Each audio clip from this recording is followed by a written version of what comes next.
Hello, I'm Jeffrey Sachs, and welcome to Book Club with Jeffrey Sachs. We speak in the Book Club podcast with the authors of important books, and I could not be more thrilled and in a way gratified, but I'll explain the term, to be speaking with this amazing author of an absolutely amazing, crucial book, I would say the book of the year.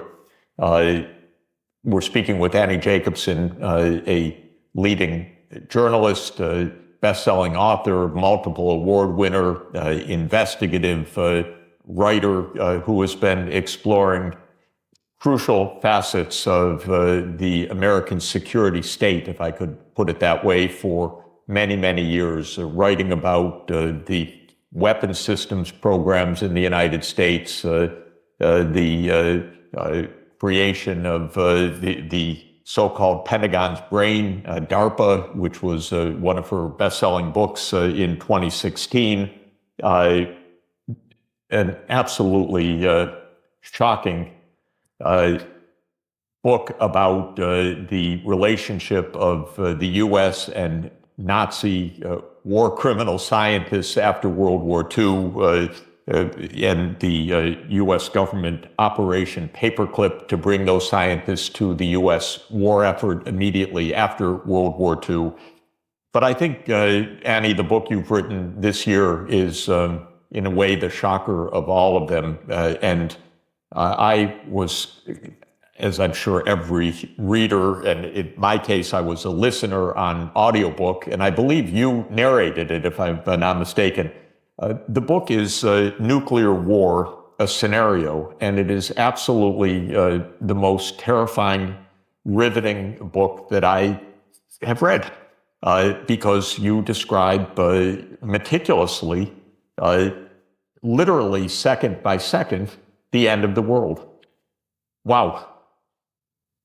Thank you so much for... Tell me, how do you write a book about the end of the world in such remarkable clarity, so shocking, but, I think, of course, the way you narrated it with such utter calm and precision shows that it's a mechanism for ending the world. It's out of our control after a certain moment is what the book says, and we're close to disaster. Thank you so much for that introduction and for having me. And you are absolutely right. The book that I wrote does, demonstrate in appalling detail precisely what would happen in the event of a full-scale nuclear exchange. And I wanted to do that because I have written about nuclear weapons my whole career, kind of on the periphery, and it's usually from a rather, intellectual, shall we say, point of view. Kind of, you're talking about historical, how the program began, et cetera, et cetera. And I wanted to cut through all of that and go right to the heart of the matter, which is that if we have a nuclear war, 5 billion people will be dead. What does that mean? What does that mean to you, to me, to our family? Those are the questions that get asked, I think, by everybody. Not necessarily when they get to the end of the book, but from second one. Because unfortunately, this is one of those stories that you know how it ends. And it's not only 5 billion dead, but basically in the time of reading the book itself, because even the narration is almost real time. Minute by minute, the world is being destroyed because that is the technological reality right now. And you say that this is a scenario of a full-scale nuclear war. One of the absolutely fascinating, crucial parts of the book is that it doesn't start as a full-scale nuclear war. It starts as one missile fired, I'm going to let you tell it, one, then two, then three, then the end of the world. Could you lay it out? It's not exactly giving away the plot. Everyone needs to read it or hear you tell it, because really this is our world right now. How dangerous the world is, And you make clear that in a few minutes, not only can everything change, but everything can end. Yes. Well, let me set the stage for a moment, if I may, with how I reported the book so that listeners understand this is not some scenario out of Annie Jacobson's imagination per se. Meaning, when I committed to writing this book, it was during COVID, and I wanted to have discussions with top tier individuals in the national security nuclear command and control apparatus. People who formerly advised the president on these matters. Because I wanted to portray a second by second, as you say, minute by minute unfolding of what would happen with an authority that really shook readers to their bones. And that was a daunting task. I wondered if it was even possible. But because I did so much of my heavy reporting during COVID, I found an extraordinary number of these top tier former advisors to the president with a little extra time on their hands. And so, And willing to talk, by the way, because that's not to be taken for granted. Most certainly. And it was a remarkable process because I would interview people, generals, admirals, former secretaries of defense, nuclear weapons designers, and I would interview them and I would get a little bit of the puzzle unveiled. But it was enough to go off, look at monographs, look at declassified documents, ask more questions, and come back to them and say, explain to me about this. Or more often than not, oh my God, is this really true? And I was amazed that so many of these individuals, I kind of would call them Cold War warriors, people now in their late 70s, 80s, even 90s, forthright in their answers because of exactly the end part of your question, which is, we are living at the razor's edge. The Secretary General of the United Nations said recently that we are one misunderstanding, one miscalculation away from nuclear Armageddon. And he is absolutely right. And Annie, my kind of go-to guidepost for that has been the Doomsday Clock, which listeners will know was launched as a graphic device to explain to the world just how dangerous the atomic age and now the thermonuclear age is back in 1947. And the idea was that the clock would tell us how close we are or how far we are from nuclear annihilation. And when the clock was unveiled in 1947, it was put at 7 minutes to midnight, which was taken as the message, we are close to doom. 7 minutes to midnight. Today, we are 90 seconds to midnight, according to the Doomsday Clock. And I think it's notable, and I am repeating it every time and place I can, that every president from Clinton onward, from the end of the Soviet Union in December 1991, when it looked like this was the new age of peace, every president since then has been in an administration where at the end of the administration, the minute hand or second hand is closer to midnight than before. In other words, we've become more and more insecure from 1992 until today, and we are in an unprecedented knife edge, as you said and as the Secretary General has said. And what I find so depressing is we have, for example, our CIA director, William Burns, saying in public, oh, don't worry about Putin's bluffs. Oh, if he says nuclear, don't worry about it. We're not going to be scared. Should we be scared?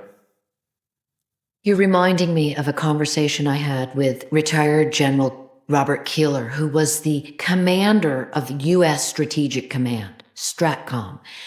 That is the commander in charge of the nuclear arsenal. So in the event of a nuclear exchange, the president would order the launch and he would speak directly to the STRATCOM commander. General Keeler said to me when I was discussing with him what would happen in a full-scale nuclear exchange between Russia and the United States, he said to me, Annie, the world could end in the next couple of hours. That is from the top authority on this subject. And that, when you go back to a source and said, just want to make sure this is actually what you said, and they said yes, you know, wow. So you must couple that with this other idea that I think is very important that you touched upon when you said it's not a full-scale nuclear exchange is not how the scenario begins. And that is exactly right. I begin with what is called a bolt out of the blue attack. Again, readers should know these are actual terms and concepts that people in Washington are uniquely familiar with. If the CIA director is telling us one thing, I have a very strong feeling what is being said behind closed doors is a very different story. And what I wanted to do was show to people this is what is truthful. So when Andrew Weber, who was the advisor to President Obama on nuclear weapons, he was the highest ranking person with the title nuclear in his title. He said to me when I ran by him that I was going to run the scenario with a bolt out of the blue attack from North Korea. He said to me, Annie, a bolt out of the blue attack against Washington, D.C. is what Washington fears most. That's a direct quote, and it begins the book, and you see exactly that is what happens. And I was just shivering, by the way, because I was remembering hearing you describe that at the opening of the book as you're narrating on the audiobook. An intercontinental ballistic missile carrying a powerful nuclear warhead is launched. And if I remember correctly, it's something like 5 seconds after the launch that there's a detection on the U.S. satellites. It's your first entry.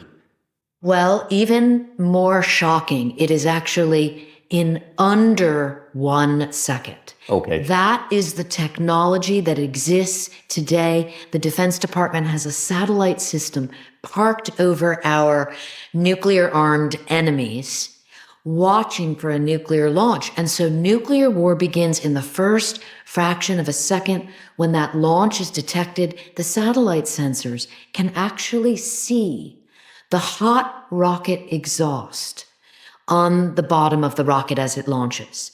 And there begins nuclear war. This is not a 9/11 scenario where someone comes and whispers in the ear of the president, remember, tells President Bush at the time, the towers have been hit. This is not that. This is the Defense Department knowing nuclear war has begun in that first fraction of a second. And there begins the ticking clock scenario.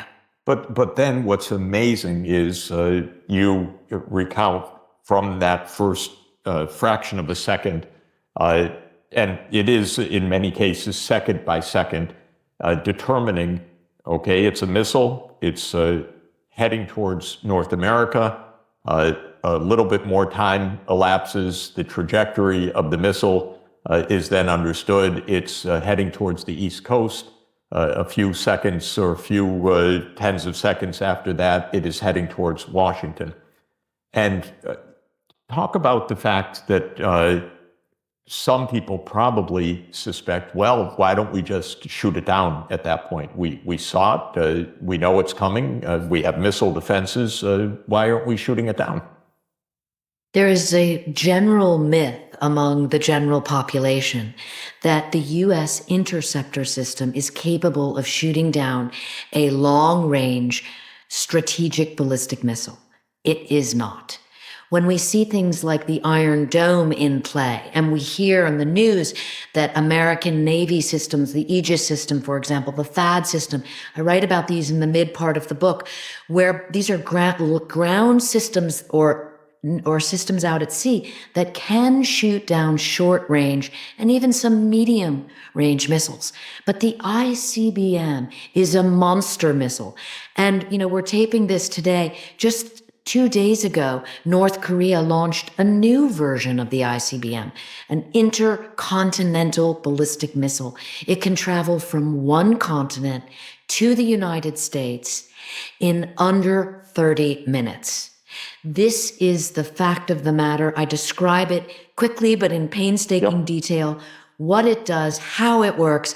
And you learn very quickly, as in minute, 5, 6, and 7 of this scenario, as the Defense Department's bunkers, their nuclear bunkers, the individuals in those bunkers are scrambling to get the Missile Defense Agency into action to try and shoot this missile down. You learn very quickly it is an absolute failure. Why? For example, Russia has 1,670 nuclear missiles on ready for launch status. We have a grand total of 44 interceptor missiles. Each missile has a success rate, or you should say a failure rate, of approximately 50%. And so when I had certain generals at the Pentagon read the final proofs of the book, I asked them, can you please pay particular attention to the interceptor missile part of this book? Because it is such a fantastical myth that people across the United States think, and even, former President Trump has recently said, oh, we are going to have an Iron Dome. That is not plausible. If we are being shot at by Mexico or by Canada, yes, but the threat comes from another continent. And what is searing about the scenario is that within a few minutes, it's understood that it's coming to Washington.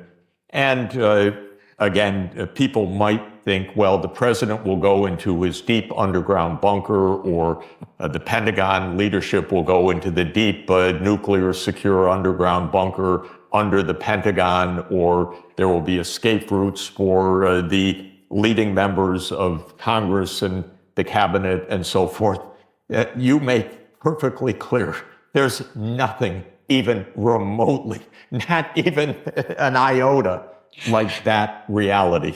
And to learn this from the individuals themselves, the people who would be in those bunkers, and understand that this is also fantasy. This is part of an idea that is just a pretense. That was shocking.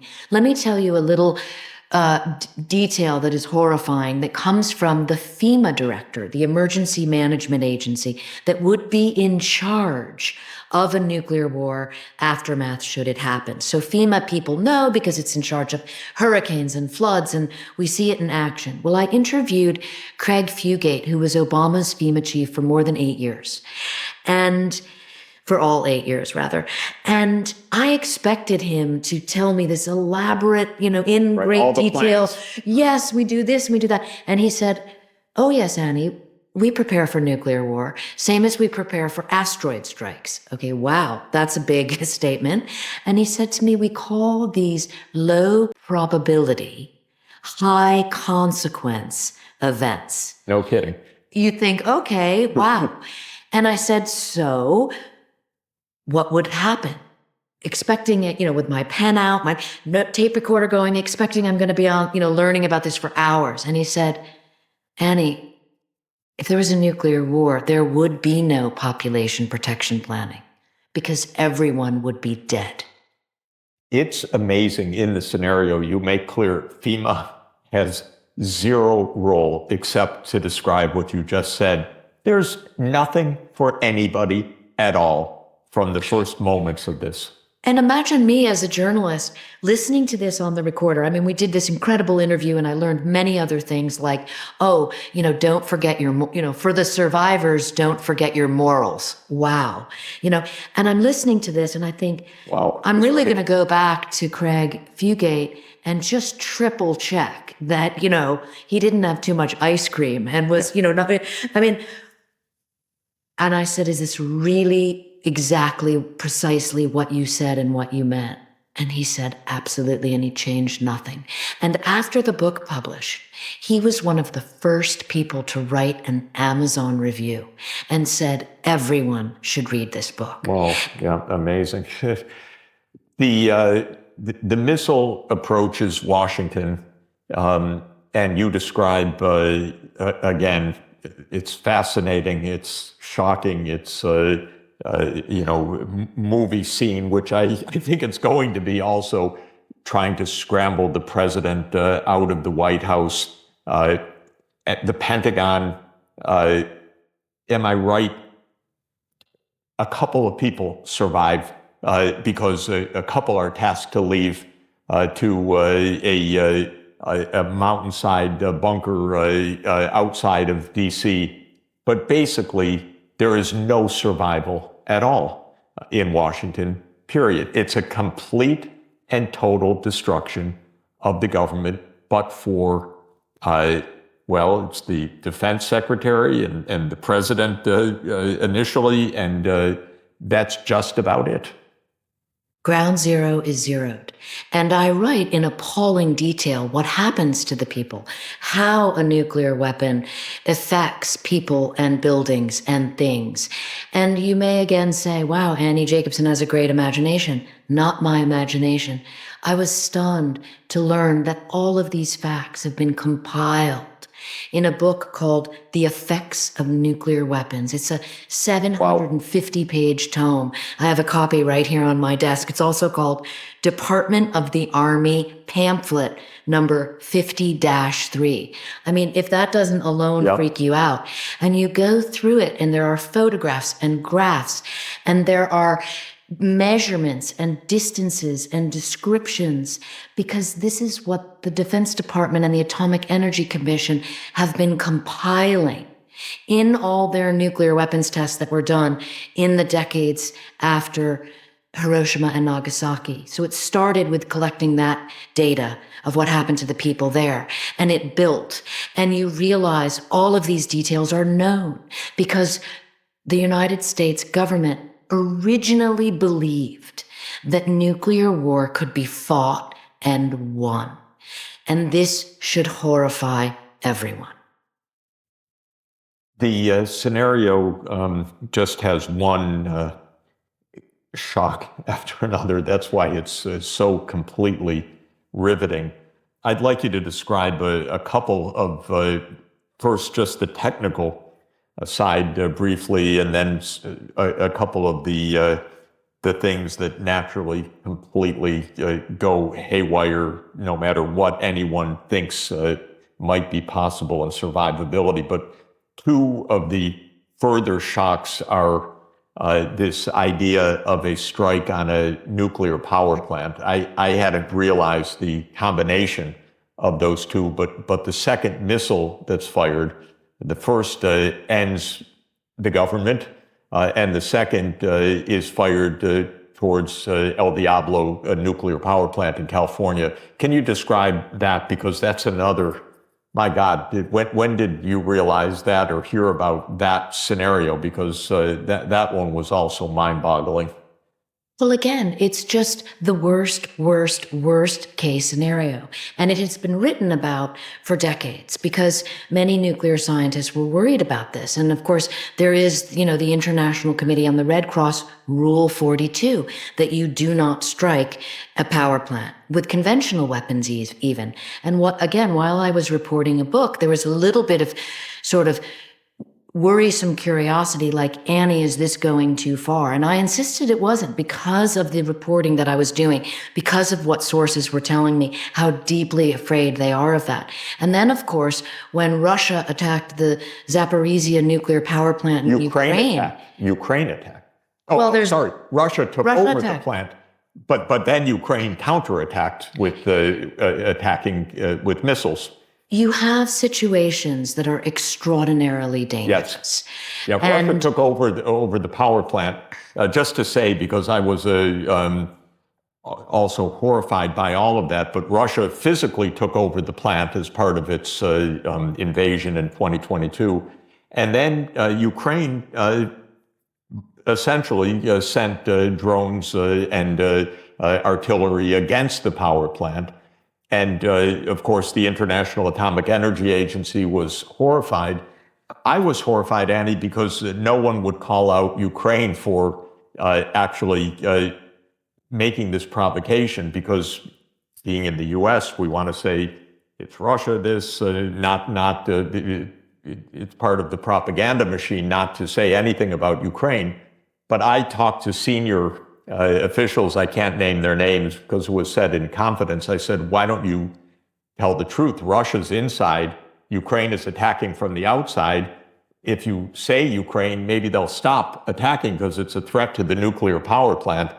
And they said, yes. Well, let me just say, Jeff, you're not on the wrong track. That's what I was told. But no public statement, by the way. Because just to say, propaganda dominates everything, as you know better than anybody, because you've been reporting the deep truth all along. But we have these unbelievably risky things happening, and they can't even be discussed as they're happening in reality because we have narratives, we have secrecy, we have confidentiality. And it's precisely why in the book I demonstrated scientifically what happens. And so Exactly. I quote people who have been studying what would happen if a nuclear power plant were hit. And I describe how that meltdown, I describe what would happen. And it is just one horror show after the next. Again, demonstrating how quickly all of this unfolds. And so the takeaway on all of this, I think, comes to there's a saying that I often think about, which is that you can't fix what you can't face. And the point of the book is to show people the grim reality of what would happen in the event of a nuclear war. Yeah. Because the truth of that statement is you can fix what you are willing to face. And I would hope that readers would take away this horror and realize this is madness, this is insanity, we must reverse course. One of the things, another technical thing, if I could just come back to it, that I was completely unaware of and shocked by was this electromagnetic pulse attack. Is that something that was also documented to you or explained to you? Can you just describe that? Because people need to understand how many unbelievably dangerous things are around us right now.